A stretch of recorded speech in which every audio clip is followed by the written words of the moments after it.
که عشق منو کشت خودش اینو خوب میدونه. همه چیمو پاش گذاشتم که نرم و تنها بمونه. واسه چشاش میمردم اما اون نخواست بدونه. نمیدونم واسه چی نمیخواست پیشم بمونه. مرتضی سرمدی. دارم میرم واسه همیشه، با تو بودن عمرن نمیشه. سزای کار تو همینه، تنها باشی واسه همیشه. دارم میرم من از کناره، ندارم دیگه کاری به کارت.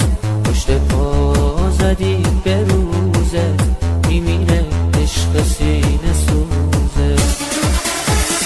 چی واسه چشات میمردش، چی واسه قصه میخوردش، چی تو رو با همه قصه و غمها و دردات به عشق سونده. چی واسه چشات میمردش، چی واسه قصه میخوردش، چی تو رو با همه قصه و غمها و دردات به عشق سونده.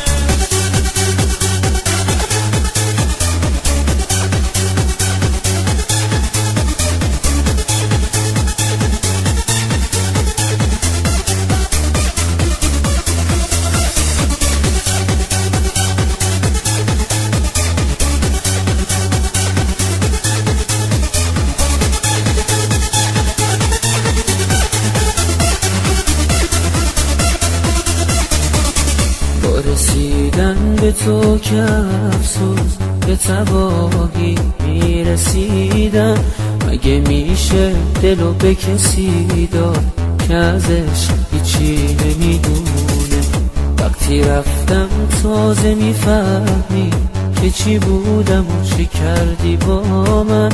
تو رو من خیلی دیر شناختم، وقتی به پات همه چیمو با